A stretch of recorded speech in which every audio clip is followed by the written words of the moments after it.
નમસ્કાર, આપની હાલી રહ્યા છો અડીખમ ગુજરાત. આપની સાથે હું છું રાકેશ પંડ્યા. મહીસાગર જિલ્લાના લુણાવાડા શહેરમાં લુણાવાડા શામળાજી હાઈવે પર નંદન આર્કેડ પાસે આવેલી સંતોષ ફોમ એન્ડ ફિનિશિંગ નામની દુકાનમાં ભીષણ આગ ફાટી નીકળી હતી.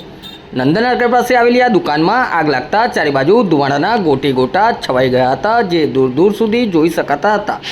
આગ એટલી વિકરાળ હતી કે દુકાનમાં રાખેલો લાખો રૂપિયાનો માલ સામાન બળીને ખાક થઈ ગયો.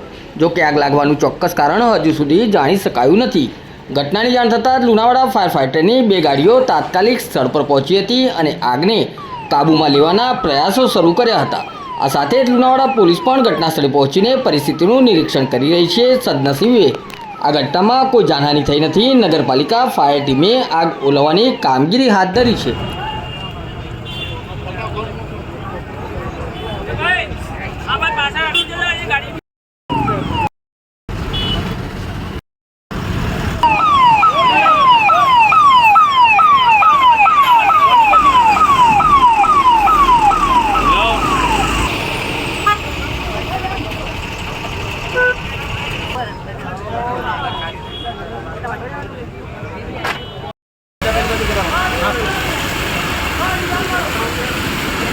लाइन बंद कराए